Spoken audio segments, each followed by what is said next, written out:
Okay, so I'm here with you guys this morning to show you how to use your large barrel curling iron to give you waves. The reason for this is because a lot of people are asking me what's the difference between using a curling iron, using a flat iron, and how do I do it quickly? Because most people don't want to spend more than 10 minutes. I'm actually on my way to getting ready for work, so this will show you just how quickly it actually works. So on hair like, shoulder length and longer, you want to be using a fairly large barrel curling iron, 1.5 inch to 2 inches. I'll show you what I'm using. That's the Babyliss right there, and it is a professional curling iron. You do want a professional curling iron just because they get a little bit hotter. Now, when you're working through your hair, you want to be using sections, so it's a little bit easier. Something simple like a clip like that works just fine, doesn't need it to be crazy, and then you just need a comb. So that comb is just because you need to comb the pieces before you curl them. Alright, here we go.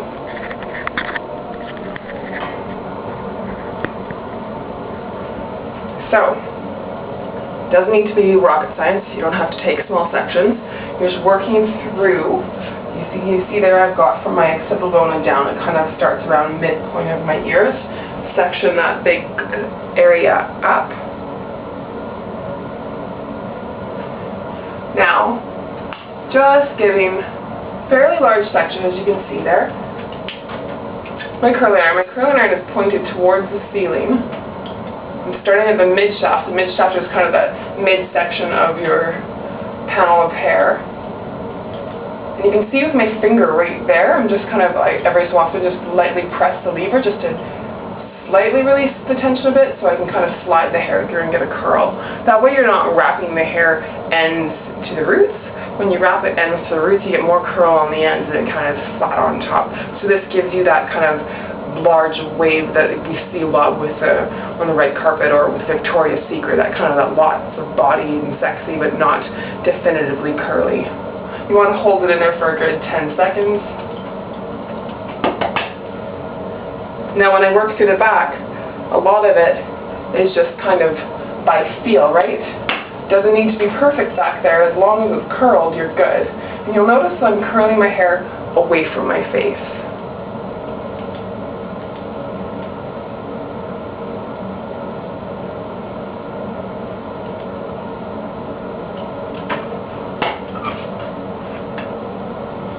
One last section. Same thing on the other side. Big mistake is that we curl it one way on one side and then we forget to kind of do the same thing on the other side. We end up curling it towards the one side and away from it on the other, so just make sure that your curl direction is consistent. Again, you can see, pointing towards the ceiling, letting it sit in there for 10 seconds.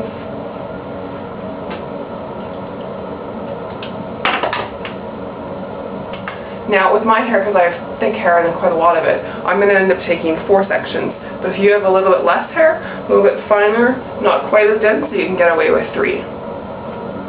So the second section is coming from just around kind of my temporal area, going to just behind my crown right there, leaving me with kind of a horseshoe section on top. Same thing, fairly large section. And I have my curling iron at the highest heat, just because I want to get in there, set the curl, and leave it. Because sometimes if it's not hot enough, then you won't actually, you don't have enough heat to make the curl. So it depends. Like my hair is thick and it's a little bit more resistant, so I need that heat. If your hair is fine and it curls and takes heat really, or curl really easily, then you don't need as much heat.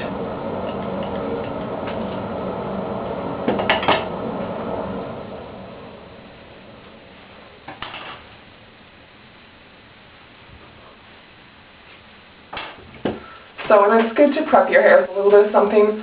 I used a product called Session Whip by Unite on my ends this morning, just to give me an extra added bit of hold. So I just used probably a plum-size amount in the palm of my hand, worked it through on my ends, and then just quickly dried it, just to give me a little bit of extra oomph.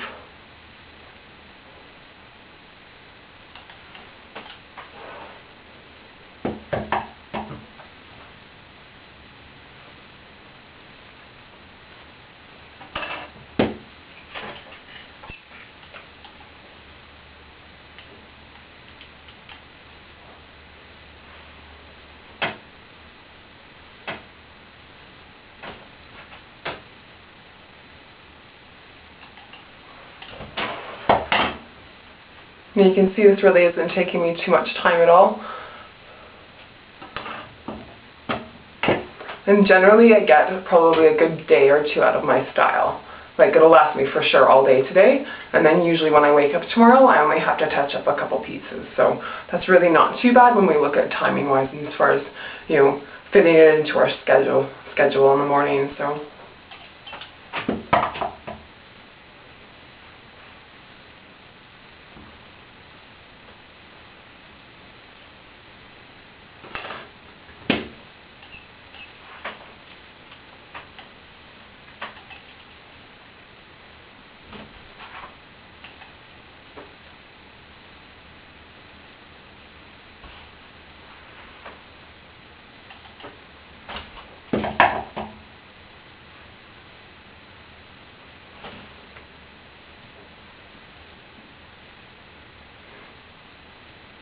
now, a lot of what happens in the back is generally by feel. So you're feeling for the straight pieces. And then just double checking with a mirror afterwards to see that you've gotten everything. I just generally keep a little mirror like this handy.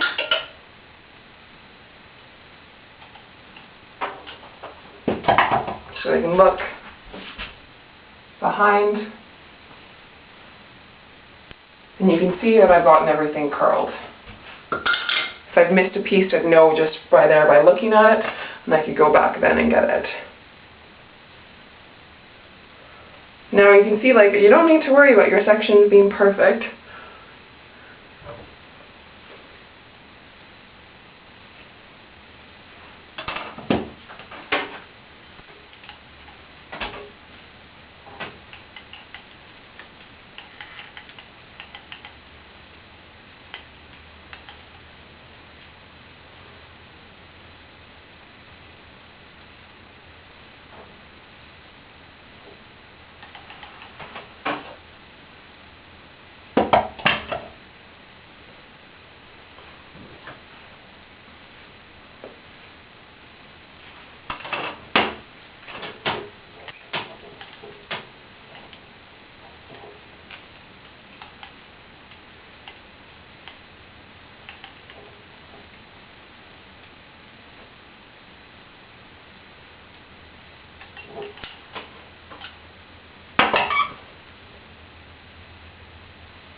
So you guys can see what I'm doing in the back here.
Now for me, in my crown section, I start at the root and then just kind of lightly curl it back. My crown layers are kind of short, so that's why I do that. If your hair is long in the crown and around your face, just keep on curling it as normal. If it's a little bit shorter, works a bit better if you just curl it, kind of starting at the roots and then slide it through, just to get more volume than curl.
Voila, there you go.